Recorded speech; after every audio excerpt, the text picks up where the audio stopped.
Szóval most az van, hogy gondoltam, megmutatom, hogy melyik ecetnél, amik itt elég többféle ecet készült, és megmutatom, hogy melyiknél van ecetágy, és milyenek, és egy gyors összefoglalót is fogok tartani, úgyhogy vágjunk is bele.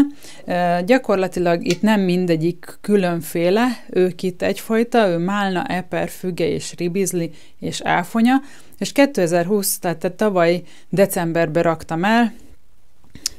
Meg fogom mutatni, hogy az ott bent, az ott az ecetágy.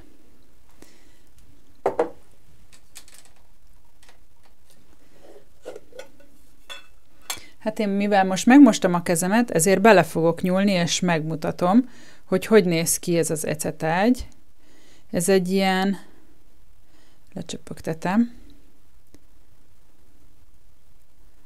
Ezt hívjuk anyának, egy ilyen zselés anyag.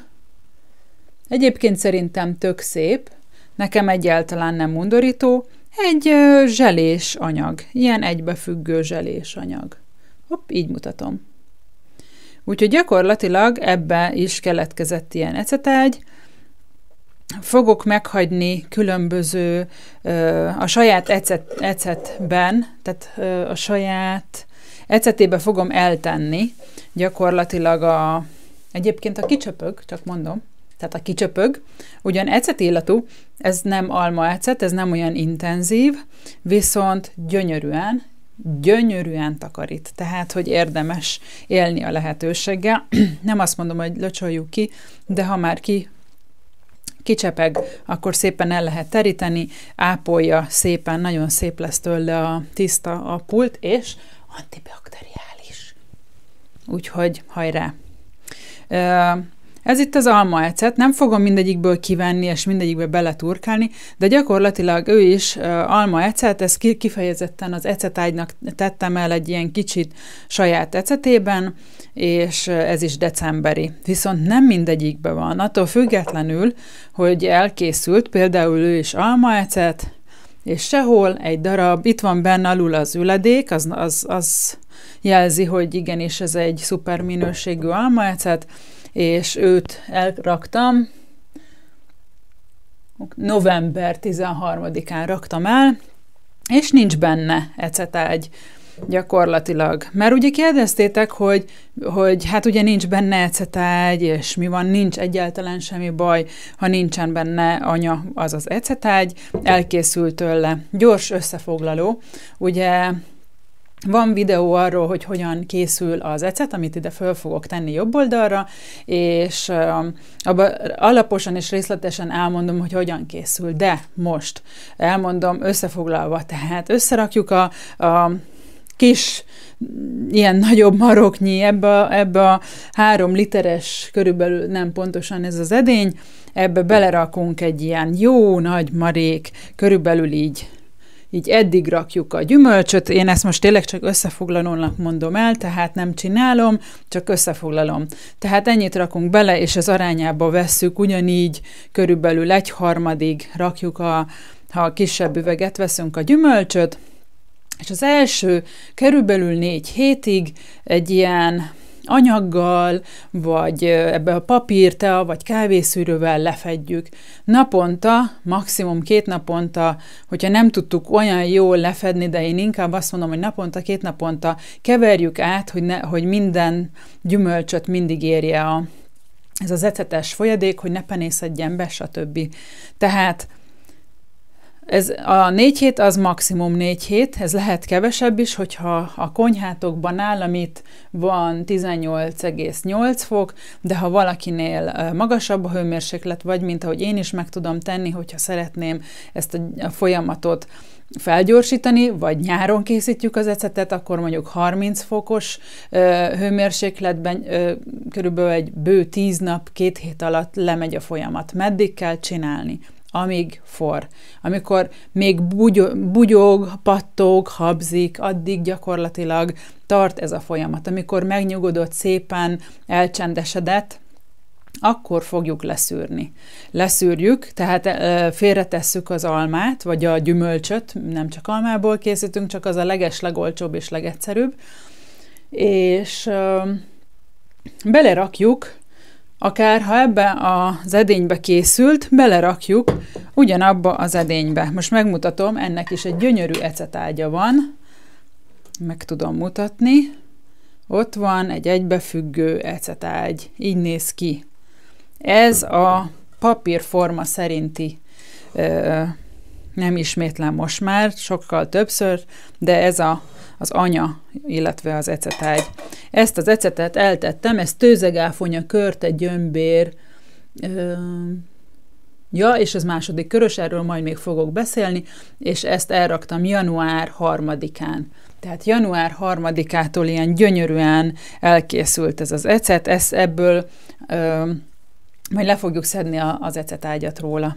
Tehát, mint mutattam, ezen például van ecetágy, már nem is akarom ezt a szót kiejteni, mert már én is unom, de viszont ezen a mandarin ringló és egy különleges körte alma keverékéből készült, és ezen egyáltalán nincsen. Ettől ő még elkészült. És amikor, tehát az első fele volt, amikor habzik, és csak úgy finoman letakarjuk, kvázi érintkezik az oxigénnel, majd amikor lecsendesedett ez a folyamat, akkor visszatöltjük egy széles szájú, ha nem abba volt, egy széles szájú üvegbe, vagy ilyen befőttes üvegbe, és azt viszont így, ahogy látod, légmentesen, és olyan fedővel, amin nincsen se rozsda, se sérülés, se semmi, tehát gyakorlatilag egy szép, egészséges fedővel lefedjük. Tehát ez a folyamat is körülbelül 3-4 hétig tart, de itt már nincs olyan, amit meg lehetne figyelni, kizárólag az, hogy elkezd nagyon ecetes illata lenni. És amivel gyorsítani lehet, hogyha van már elkészült ecet, amit félretettünk az előzőből, érdemes mindig egy kicsit meghagyni, akkor gyakorlatilag ezt a második fázist egy kicsit be lehet indítani, és ez lehet saját ecet, vagy alma ecet, tehát teljesen mindegy, ez a lényeg, hogy ez a baktériumkultúra, ez berekerül, és ezáltal felgyorsul a folyamat. És hát utána, amikor elkészült a 2 fázissal elkészültünk, akkor utána átszűrjük, és elrakjuk csodaszép üvegekbe. Ezek hát alkoholos italoknak az üvegei, úgyhogy úgy kellett körbe kutatnom itt a szomszédoknál, mert hát nálunk ilyen nincs, de eszméletlen szép üvegekbe rakják el az alkoholt, úgyhogy mindegyik, amelyik szép, az ilyen üveg. Mert hát ugye lássuk be, hogy egy ilyen üvegtől ez az üveg, hát sokkal csinibb. És akkor majd fognak rá kerülni jópofa kis matricák, vagy hát nem is etikett, vagy ilyesmi, és akkor úgy fogom ráírni, ez is egy ilyen már. És amikor elkészült az ecet, akkor lehet beletenni ilyen trükkös, vicces kis fincsiségeket, ebbe a megyfa levélágak vannak benne, de különböző, akár bele lehet pluszba gyümölcsöt is rakni, mert ilyenkor ez már csak az aromát ad neki, gyakorlatilag lassan érik, úgy, mint a bor. Az egész folyamat folytatódik, csak sokkal lassabban. Úgyhogy tulajdonképpen a borhoz tudom tényleg hasonlítani, hogy egyre zamatosabb, egyre finomabb az íze, és hogyha jól van tárolva, akkor még így keletkezik balzsamecet. Persze, ez már évek, és hát ki tudja, hogy ki tudja elvárni. Erre még nincs tapasztalatom, de hát majd meglátjuk, megpróbálunk elrejteni egy pár üveggel, hogy mikor történik ez a folyamat meg, de tényleg isteni ízük van. A fogyasztását gyorsan ismételjük át. Én javaslok 1, maximum 2 ször naponta fogyasztani. Erről is van egy videó, azt hiszem az almaecetbe beleraktam azt is, a hatásait is, de majd megnézem.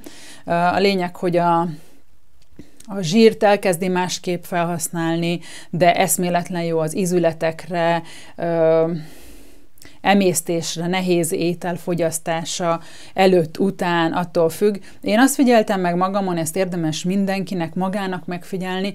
Például nekem étgyomorra, vagy amikor nincsen étel a pocakomba, akkor nekem okoz egy kis diszkomfortérzés, de ha ettem, utána kifejezetten jól esik, és én nagyon szeretem. Hogy fogyasztom? Maximum 2 evőkanállal belerakok egy jó 4 vagy 5 decis vízbe, és szoktam keverni. Amíg nem volt saját almaecetem, addig a bolti almaecetbe raktam ilyen málnaecetet, és éppen tényleg csak egy icipicit raktam bele, és olyan megbolondította. Jó, lehet, hogy én nagyon szeretem ezeket az ízeket, meg a kulináris utazások vannak itt nálam a hétköznapokban, de a lényeg az, hogy tényleg bármilyen gyümölcsből, sőt, amit egyébként zöldségnek hiszünk, mint például a paradicsom, az is egy gyümölcs, abból is már